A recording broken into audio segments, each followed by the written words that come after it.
go to Gavin just for something different, or was there some health situation with Brock there? No health situation. Just wanted to get a good look at Gavin and see if he could help us move the ball. How do you think Gavin played? I'll have to look at it. It's not just on Gavin, as you know. It's what was out there. Did he miss anything? I don't. In real time, I mean, it was just a tough, frustrating game. So we'll look at the film and see. Or just to be clear, you said all options. So are you going to throw the quarterback competition over? I don't want any headlines on that. Gavin's been playing all year. And we had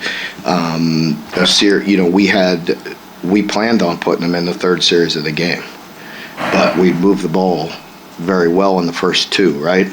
So if I put him in on the third series of the game, but in hindsight, it went 3 and out anyway, right? But you'd be asking me why in the world did I take him out when we moved the ball? Yeah, but I mean, first. You know what I'm saying? So I think we judged it as, hey, we're moving the ball pretty good. Let's stick with what's going right. And we went 3 and out, and that's it. But in fairness, when he comes in and he goes 3 and out back to back, it's still a 7-point game. You stick with it, and that's going to lead to questions about whether you're making a quarterback switch there. And, I don't know. I mean, I don't need that to dominate the headlines. We're not playing very well. It's never on one person, so if it's Gavin or if it's Brock, whoever it is, I mean, they can only do so much.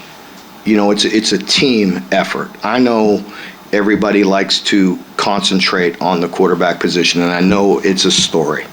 Bottom line is we're not playing winning football on the offensive side, and I'd rather that be the headline than on any one person. Was there ever an instinct, Mark, to put Brock back in the game in that second half, or were you just like, all right, Gavin's doing the whole second half? Yeah, really, there probably wasn't a lot of possessions being the way they were moving the ball, and we were going, we weren't moving it very well, so, it went relatively fast. So I think at that point, we did get it down to the 2, and once again, we can't punch it in.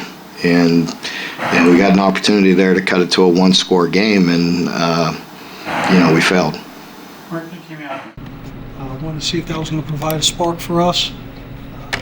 Again, we're at that point right now where we just felt we needed to do something. I don't think it's anything to Brock's situation. Again, the guy's battled his butt off and given us everything he has. We wanted to see what it looked like and decided to make a move.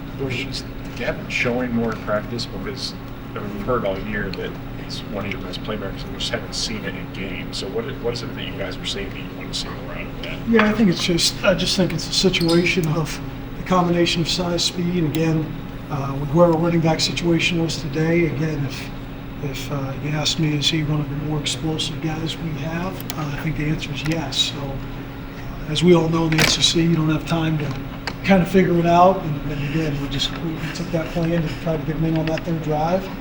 We ended up waiting a little bit, but it is what it is. Did you see anything different from him once he got some extended run? I think so. It's just hard to, I think on that last drive, I mean, there was some explosiveness from him. Again, the consistency part is something obviously we got to go and look at the tape, but right now I think. You're looking at explosives, you're looking at playmakers, and we felt he deserved to get a shot. Bush, you talked about that situation at running back today. 2 young guys had some decent carries, but you guys never seemed to kind of push it there and try to establish the run. What went into that decision? Like the confidence and experience? What was it? No, I just think you got to make that decision if you feel like you can keep chipping away at them, and as the play caller, just didn't feel that way. I just felt like it was behind the sticks and second and long a decent amount of time. I thought we knew they had a very talented front. Again, I think we said it before the week of their record didn't indicate players they had on that front seven, and we felt we were going to have to take more shots down the field and try to score quicker than try to be able to wear them out. Mark said that all options are on the table. How many more different options do you have as an offense left in the deck? I don't know. I think we're playing Malachi Wood at the tackle position. Cortland Ford's out there playing. We've probably seen 4 or 5 different running backs. So I think for the most part, we're where we're at, and just gotta get going and again, one day at a time, getting better, and that's ultimately all we can do. Bush, you guys struggled to get Barry on involved tonight. There's 2 total yards on offense tonight there. What do you guys have to do that? Because you'll see big plays at times with him, like in Florida and other times, but it seems like there's games where you just can't seem to get him involved. Yeah, just inexcusable. So again, I think it's not necessarily throwing the ball down the field. I thought we gave him a couple targets today down the field. We got to get him the ball quicker and just getting.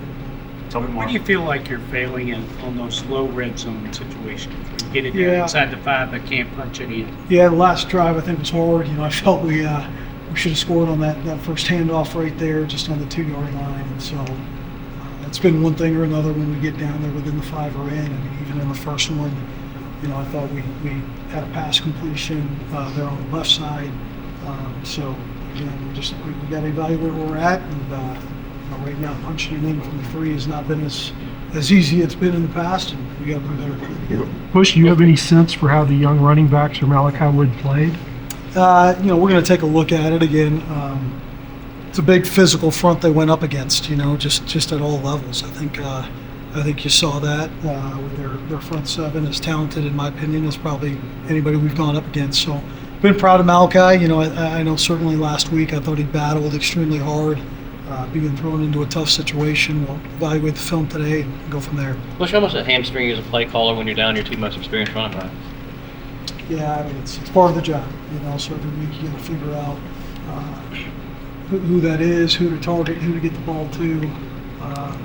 Again, just biggest thing today, just kept getting behind the sticks, and 2nd and long situations, 3rd and long situations. It's probably not going to be a strength for any team, but for us right now, that's certainly something we get overlooked. But you talk a lot about Gavin and his explosiveness on the ground. What's your level of confidence in what he can do in the passing game specifically? I think there's certain things he can be good at. I'd like to cover the balls he threw down the field again to give Barryon a chance. I think his accuracy down the field is certainly there.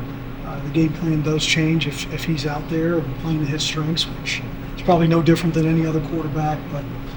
Again, I think he knew what the situation was going to be, that he was going to play today, and we'll just have to evaluate it. Gavin, you get the nod tonight a little bit through the game. Things didn't go as well as you wanted on the first couple drives. You guys get the ball moving, and then it doesn't end that way. Just how frustrating is that when it seems like you kind of finally get an opportunity to get a couple drives down 7? It's very frustrating, especially, you get to the 2-yard line and don't get in, don't score the ball. So it's very tough, especially in the situation we're in. But just got to learn from it, get better. Kevin, when did they tell you that you were going to play this much? Was that the plan all week, or was that kind of in the heat of the moment? It was part of the plan, but halftime we went in and just said we were going to go with me, and I was ready to roll. Brock, great guy, selfless, and he's for whatever's best for the team, and me as well, whether that's coming in, going. So. What do you think has been the issue in those red zone? It's 3 games in a row where you all have gotten inside the 5 and not scored. What does that happen? Tough to say right now. I'd say we just have to watch film after this and just really evaluate ourselves and see what we think we can fix. So. Gavin, what's the frustration level at this point, just in the locker room? It's pretty high, I would say, for everybody. As competitors, you hate to lose, but it's part of the game.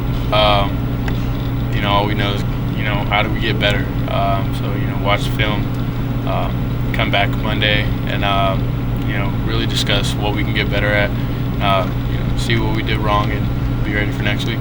Kevin, from the outside, it feels like this is kind of spiraling out of control. Does it feel like that in the locker room, and how do you maybe prevent that from happening? I wouldn't say it feels like it's spiraling out of control. I think it's just tough situation. Don't get another loss, but like I said, part of the game. Get back to work, get better, and try to get a dub next Saturday. Gavin, how do you evaluate how you played today? I would say definitely some things I can do better. Operating and whatnot, but just have to really go in the film again and really see. But yeah.